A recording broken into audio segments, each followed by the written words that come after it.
Well, hello and welcome everyone to the Stanley Parable, Ultra Deluxe Edition. We're gonna go ahead and begin the game. The end is never the end. This is the story of a man named Stanley. Stanley worked for a company in a big building where he was employee number 427. Employee number 427's job was simple. He sat at his desk in room 427 and he pushed buttons on a keyboard. Orders came to him through a monitor on his desk, telling him what buttons to push, how long to push them, and in what order. This is what employee 427 did every day of every month of every year. And although others might have considered it soul-rending, Stanley relished every moment that the orders came in, as though he had been made exactly for this job. And Stanley was happy. And then one day, something very peculiar happened. Something that would forever change Stanley. Something he would never quite forget. He had been at his desk for nearly an hour when he realized that not one single order had arrived on the monitor for him to follow. No one had showed up to give him instructions, call a meeting, or even say hi. Never in all his years at the company had this happened, this complete isolation. Something was very clearly wrong. Shocked, frozen solid, Stanley found himself unable to move for the longest time. But as he came to his wits and regained his senses, he got up from his desk and stepped out of his office.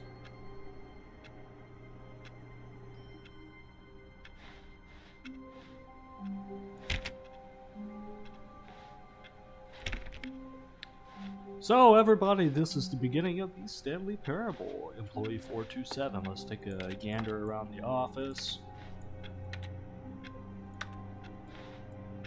Can't mess with the monitor, apparently. All of his co-workers were gone. What could it mean? Stanley decided to go to the meeting room. Perhaps he had simply missed a memo. No matter how hard Stanley looked, he couldn't find a trace of his co-workers.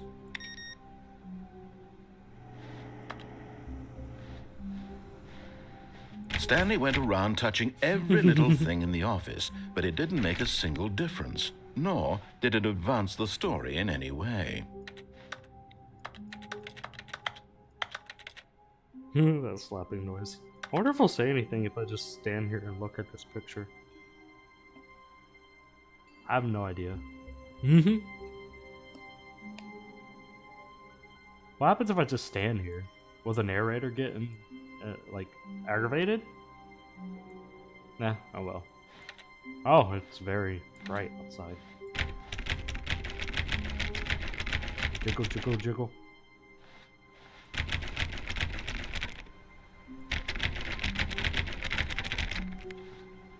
Oh, that computer's on. Oh, this one's on too. Boink. I'm being so good in conserving power. These old computers. Stanley clicked on literally every single door in the office because he doesn't pick up well on cues from his environment. Wow, rude. How do I get in there to turn that one off? Oh, wait, 425? Alright, let's see. Oh, someone spilled some coffee. I hate Mondays. Alright. Surely one of these has to be open, right?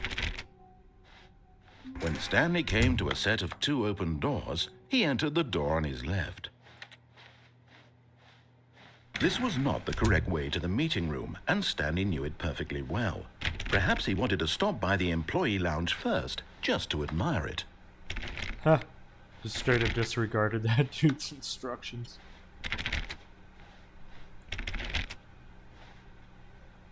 Wow, there's so much in this.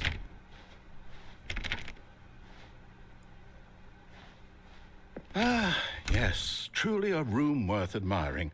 It had really been worth the detour after all, just to spend a few moments here in this immaculate, beautifully constructed room. Stanley simply stood here, drinking it all in.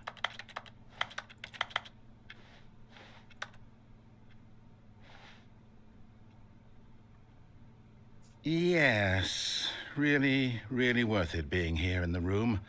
A room so utterly captivating that even though all your co-workers have mysteriously vanished, here you sit looking at these chairs and some paintings. Really worth it. I literally am trying to touch everything in the office, pretty much. At this point, Stanley's obsession with this room bordered on creepy and reflected poorly on his overall personality. It's possible that this is why everyone left. Yo, that's so rude. Really, I can't buy a drink? Stanley sat around waiting for more dialogue. But when a long time had passed and there was no more, he decided that the game was trying to send him a message.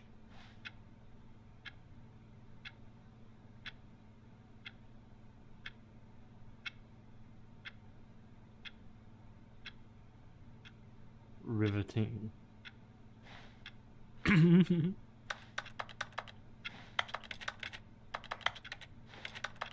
I like how every single click sounds like a keyboard. No, seriously, we disabled it. You can't jump. Oh, awarded for getting any of the first achievements. Oh, okay. Yeah, I have been pressing the spacebar. What happens if I?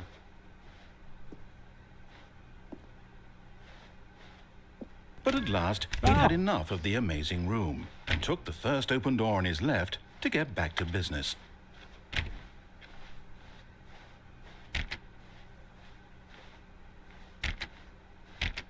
Oh. Stanley was so bad at following directions, it's incredible he wasn't fired years ago.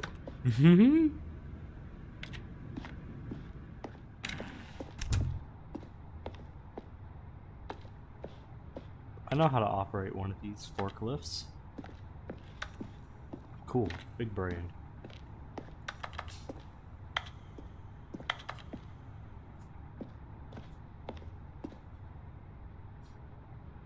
A dock B is open? Alright.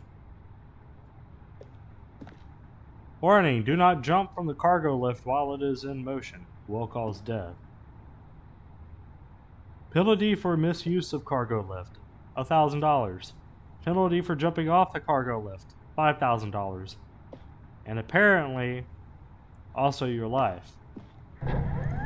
Look, Stanley, I think perhaps we've gotten off on the wrong foot here. I'm not your enemy, really, I'm not. I realize that investing your trust in someone else can be difficult, but the fact is that the story has been about nothing but you all this time. There's someone you've been neglecting, Stanley. Someone you've forgotten about. Please, stop trying to make... But in his eagerness to prove that he is in control of the story and no one gets to tell him what to do, Stanley leapt from the platform and plunged to his death. Good job, Stanley. Everyone thinks you are very powerful. Alright. That happened. All of his co-workers were gone. What could it mean? Stanley decided to go to the meeting room. Perhaps he had simply missed a memo. I thought that maybe jumping onto the one that was lit was like some sort of hint or something. But I guess it really does kill you. Alright. When Stanley came to a set of 2 open doors, this was not the correct way to the meeting room, and Stanley knew it perfectly well. Perhaps he wanted to stop by the employee lounge first, just to admire it. Wow. Yes, this room. But eager to get back to business, Stanley took the first open door on his left.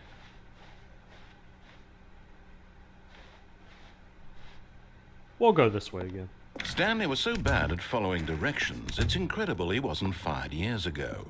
Oh wait, since we can jump off, we can get onto that. Look, Stanley, I think catwalk, perhaps we've right? gotten off on the wrong foot here.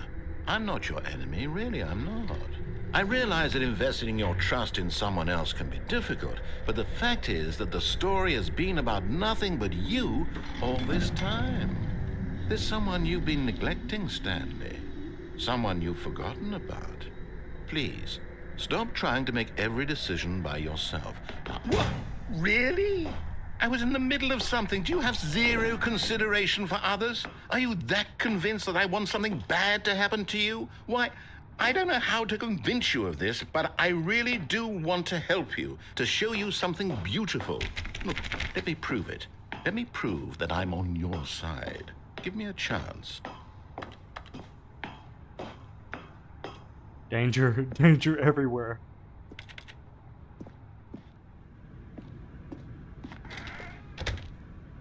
To be one.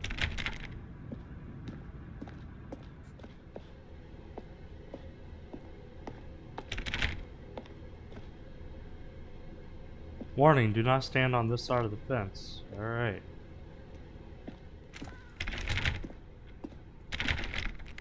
Now listen carefully, this is important. Stanley walked through the red door. Should we do it? Oh, thank God you are willing to listen to me. Do you see that I really have wanted you to be happy all this time?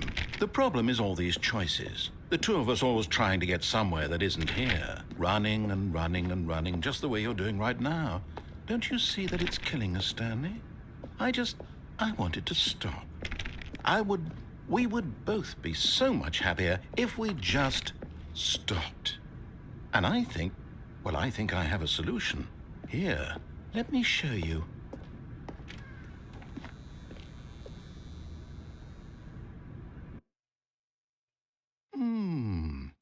What do we want? What are we looking for? Here. Yes. Oh, it's beautiful, isn't it? If we just stay right here, right in this moment with this place, Stanley, I think I feel happy. I actually feel happy.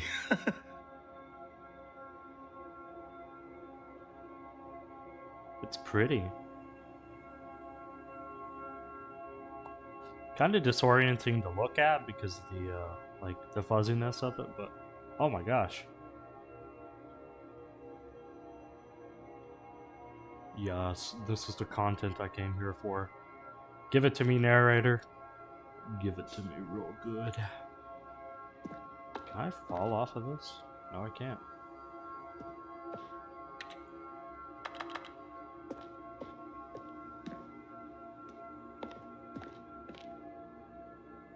Is this it? Is that it?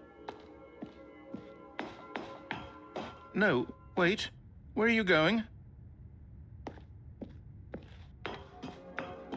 Right. Where were we?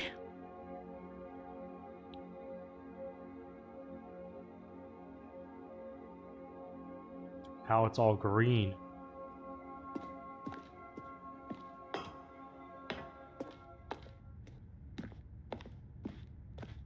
Ah, yes, drywall. Oh no. Stay away from those stairs. If you hurt yourself, if you die, the game will reset. We'll lose all of this.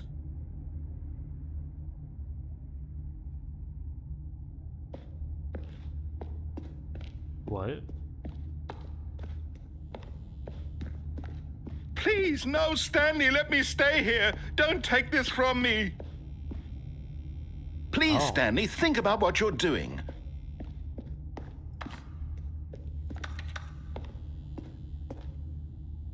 Is this like basically saying the only escape from stuff is death?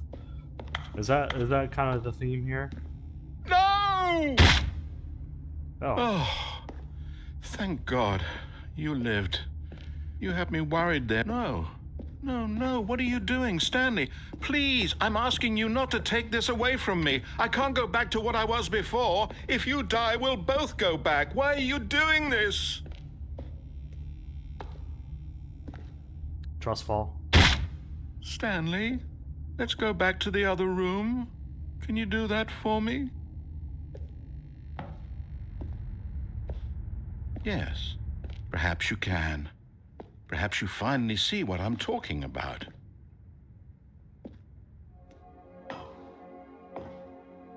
I know you'll see that we can't be happy if we leave this place. You can see that, can't you?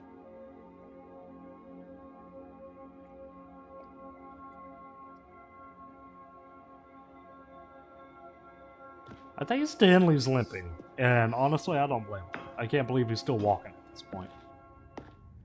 No, perhaps not. The narrator just sounded so defeated right then. Oh, what is this? That's interesting.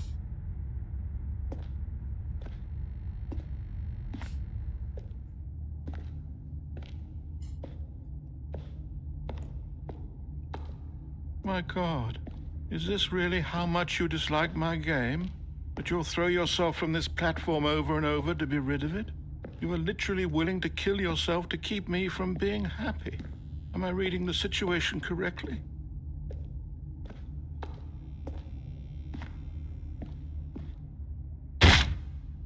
Or maybe you're just getting a kick out of it.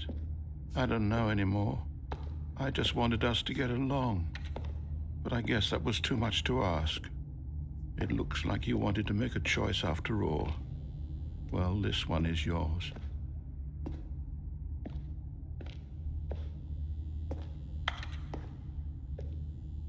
What happens if I go back at this point?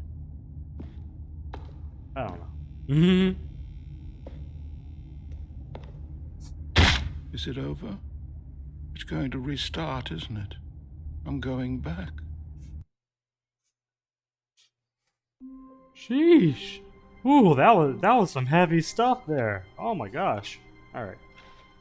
See what happens. All of his co-workers were gone. What could it mean? Stanley decided to go to the meeting room. Perhaps he had simply missed a memo. What happens if we just follow his directions? When Stanley came to a set of 2 open doors, he entered the door on his left.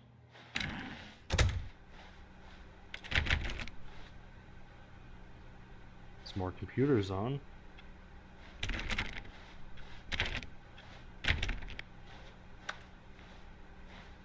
Yet there was not a single person here either. Feeling a wave of disbelief, Stanley decided to go up to his boss's office, hoping he might find an answer there. The whiteboard manager. Pre-review of weekly review.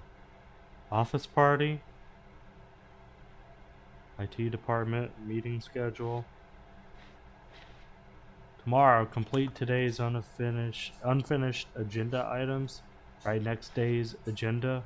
Reflect. The future was yesterday. Tomorrow is now. Get Chris out of the broom closet. Not cost efficient. Standardized crafts. 40x wide. Okay. Let's see. Push for funding of research and development of new coffee machine. I approve of that. Hire someone to synergize papers. Papers are too synergized. Fire paper guy. Hire somebody to fire the paper synergizing guy. Who moved my desk? Please keep the targets on the topic of blah blah blah blah blah. Employee 401, 415, Jim. Alright, let's see. What other stuff do we have here? TPS report. Bi-quarterly post-review review. Alright. Sounds good to me. We need less reviews. That's right. 402 plus 405. Want to get rid of the death sport portion in the primary review. Death sport? What? But I think that's a stupid idea. More water coolers, more water cooler heaters. Charts need to be more hip to appeal to teenage demographic. Find teenagers to put in teenage demographic. Big net, some sort of child trap, question mark. Space between the teenagers, a lot of percentages. Teenagers, size of demographics. Throw something in the idea bin. No more bins, trash cans, renaming the ideas, firing of me. Alright. Let's see. What do people want? The stock market is somewhere here, colored in segments, stripes, requires more secondary research. What is hot? Profits, profits, profits, profits. Profits, profits, profits. We have our new product. Graphs about things plus money. Alright. Beautiful, beautiful. Money, more money. The boss appreciation minute. Oh. Solving interpersonal conflict. If you ever find yourself in a conflict with another diligent employee like yourself, but more inclined towards conflict, unless you're the kind of person who initiates conflict. Blah, blah, blah, blah. Too much to read out loud. Comatose? What? Comatose is a dream? Lunch? Lunch is a dream. A boat? Mitosis? Pollution? Hope? Beautiful. Tips for not getting fired. Talk less. Don't get fired. Do unbelievably amazing work all the time, every day, with no expectation of promotion or recognition. Yeah, sounds about right. How to solve a dispute with a coworker. Let a ball up inside of you. Take it out passive-aggressively on other coworkers. Resent coworkers for not supporting you more. Beautiful. Use the slides to assure employees that everything is okay. Make sure your slide has a slick blue graphic in the header and to throw some back bevel on the text. This will ensure a calm and something environment. Everyone is unique. You most of all. Beautiful. Beautiful. Number of slides on the slide. Charts and slides. Slides. Beautiful. This is an amazing thing. Charts are amazing. Right? Which charts on the same slide depict the same information? Beautiful. We're getting a business lesson in charts. Rate of increase, blah, blah, blah. Please, no more charts. Please, I'm begging. Stop, stop, stop. The boss appreciation minute. On your boss appreciation minute worksheet, circle the top 20 things you love most about your boss. Fill out in triplicate and return to your boss appreciation department. Aha, here we go. Why did we hire you? Remember that it takes two people to start a fight, and right now you're both of them. Ah! Synergize. Alright. Core value expenditures, shift global market, parade, whatever. Monetize, free to play. Monetize, free to play, yeah, exactly. Alright. Oh. It says something about Chris being in the broom closet. Stanley stepped into the broom closet, but there was nothing here, so he turned around and got back on track.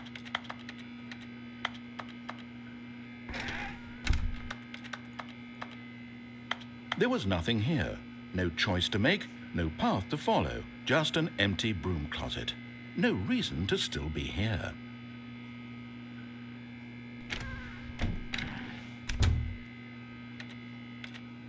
It was baffling that Stanley was still just sitting in the broom closet. He wasn't even doing anything. At least if there was something to interact with, he'd be justified in some way. As it is, he's literally just standing there doing sweet FA.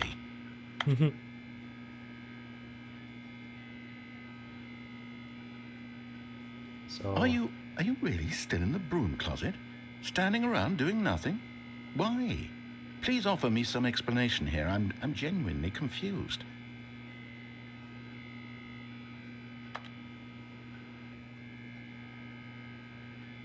You do realize there's no choice or anything in here, right?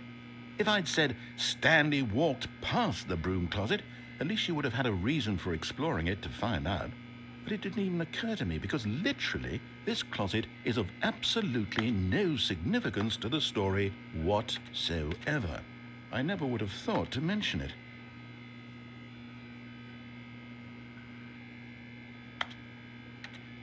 Maybe to you this is somehow its own branching path. Maybe when you go talk about this with your friends, you'll say, "Oh, did you get the broom closet ending? The broom closet ending was my favorite." I hope your friends find this concerning.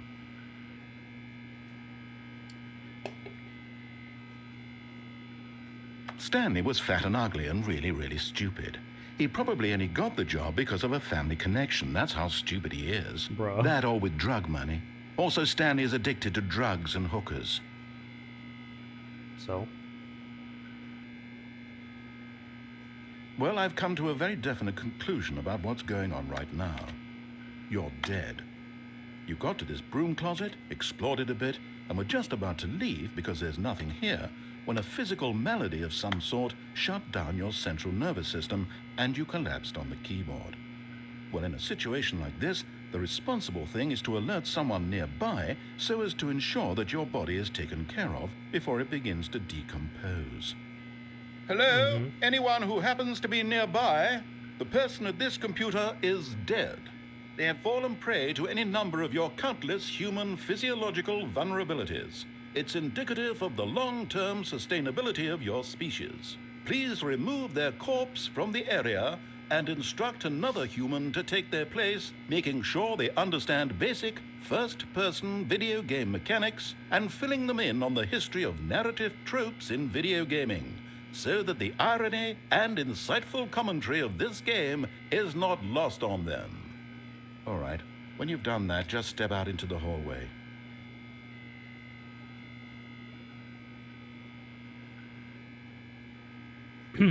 So now what? Do we stay in here? Anything else in here to do?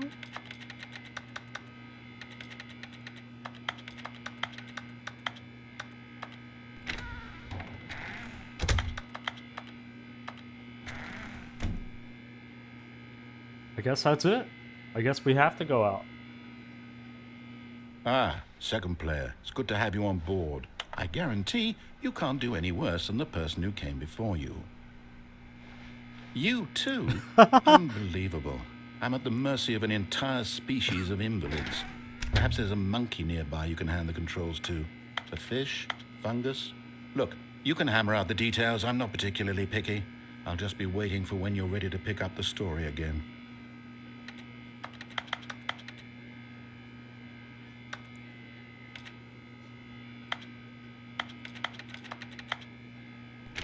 Nothing? That it?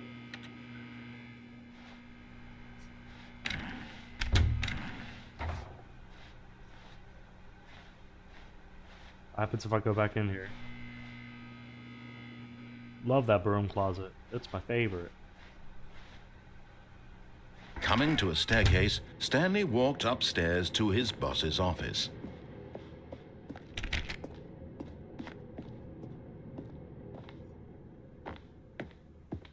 Executive bathroom, yo. Because the boss knows that what the boss says goes. If the boss has suffered losses, then that's what the boss chose. What? Extreme bathrooms?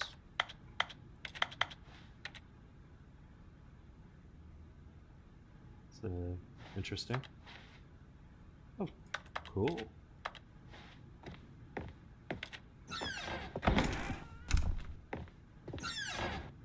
Oh.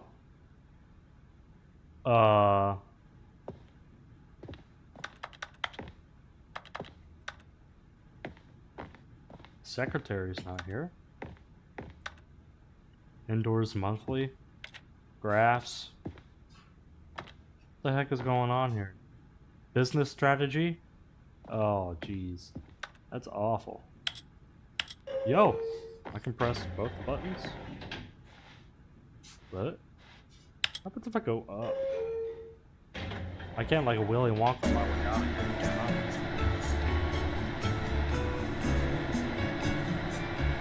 Oh, I love this. This music is a whole jam, bro.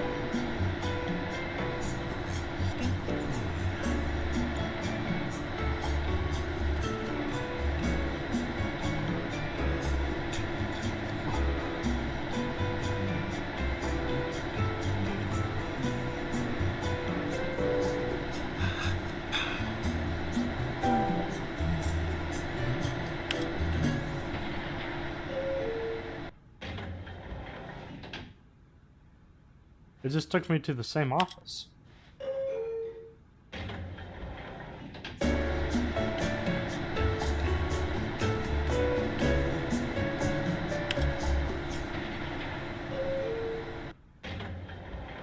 What happens if I hit the down button?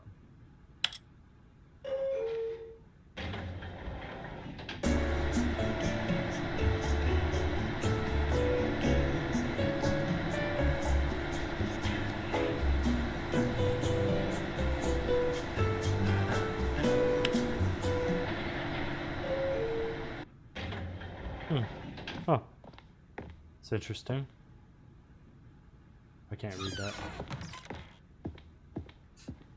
Stepping into his manager's office, Stanley was once again stunned to discover not an indication of any human life. Shocked, unraveled, Stanley wondered in disbelief who orchestrated this. What dark secret was being held from him? What he could not have known was that the keypad behind the boss's desk guarded the terrible truth that his boss had been keeping from him. And so the boss had assigned it an extra secret PIN number, 2845. But of course, Stanley couldn't possibly have known this.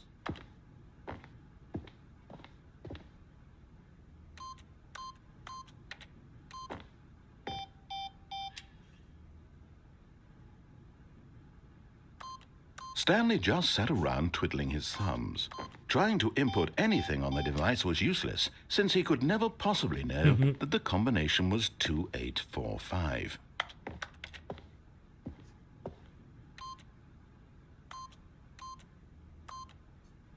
"2845.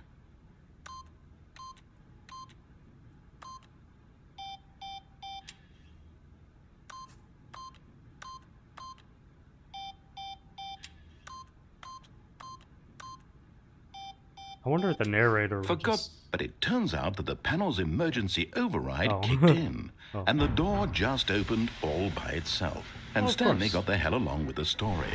Well, whoop-de-doo. Alright then, I guess. That answers my question. Or addresses my comment.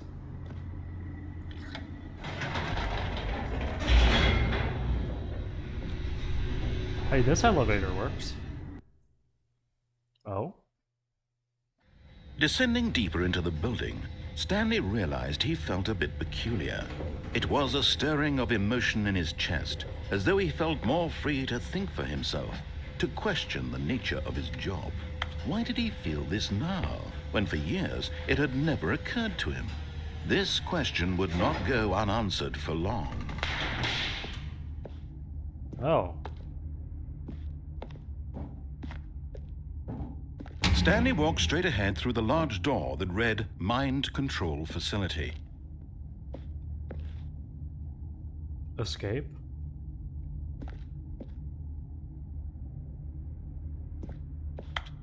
This legit looks like something out of Portal.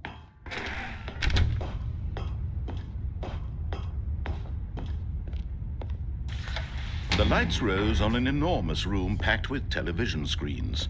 What horrible secret did this place hold? Stanley thought to himself. Did he have the strength to find out?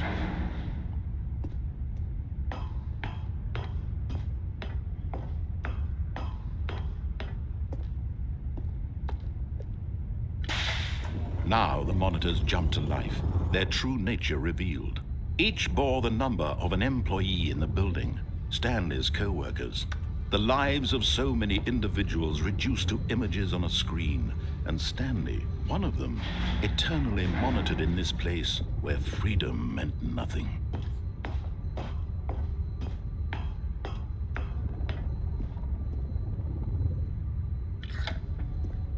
This mind control facility, it was too horrible to believe. It couldn't be true. Had Stanley really been under someone's control all this time?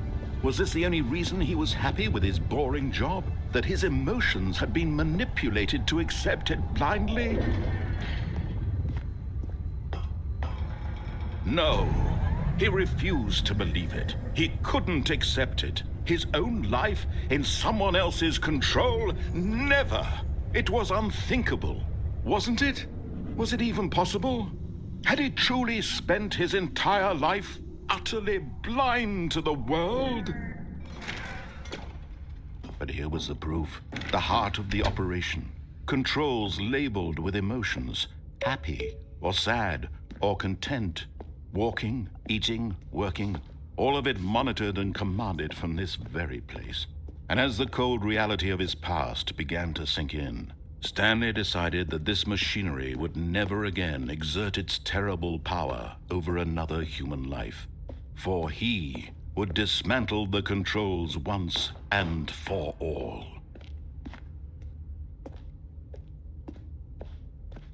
Awaiting input. Alright.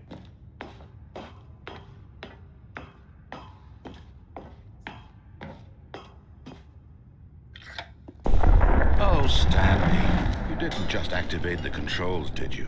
After they kept you enslaved all these years, you go and you try to take control of the machine for yourself. Is that what you wanted? Control?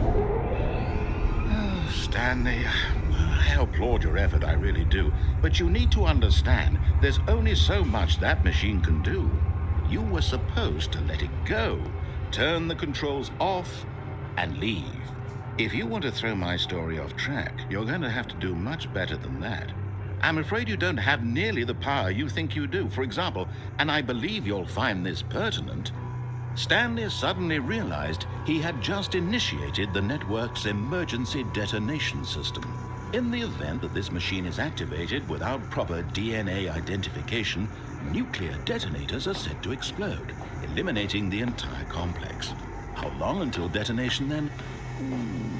Let's say, 2 minutes. Now this is making things a little more fun, isn't it, Stanley? It's your time to shine. You are the star. It's your story now. Shape it to your heart's desires. Oh, this is much better than what I had in mind. What a shame we have so little time left to enjoy it. Mere moments until the bomb goes off. But what precious moments each one of them is. More time to talk about you, about me, where we're going, what all this means. I barely know where to start. What's that? You'd like to know where your co-workers are? A moment of solace before you're obliterated?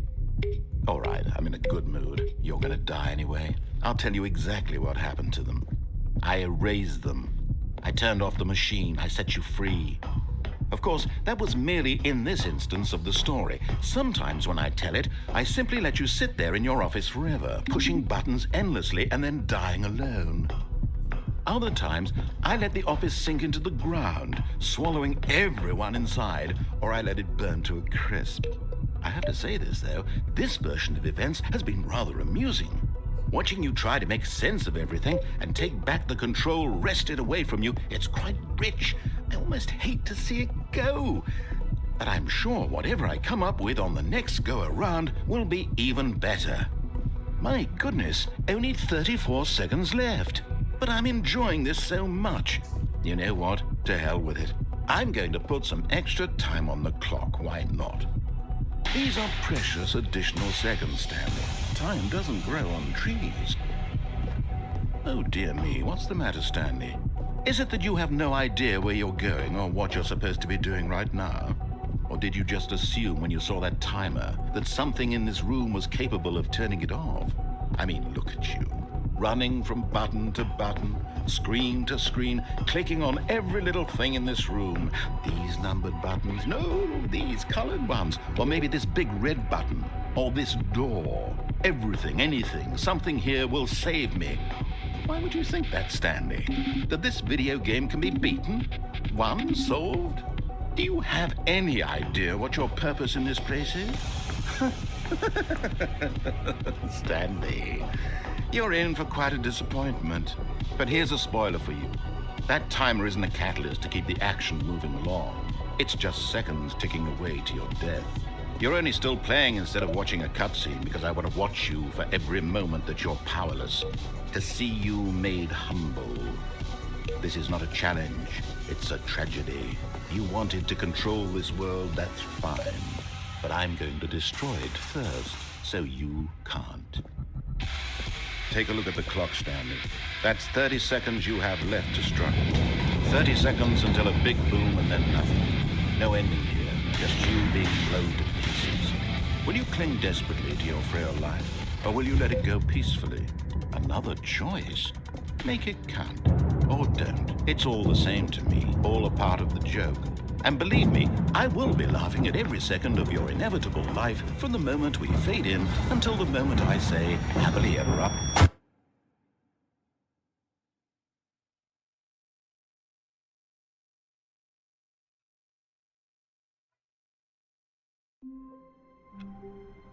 Oh my gosh, why has this been so intense? Alright everybody, that's the first episode of our Stanley Parable Deluxe Edition. I hope that you all have enjoyed it just as much as I have, and I will see you in the next one. Bye!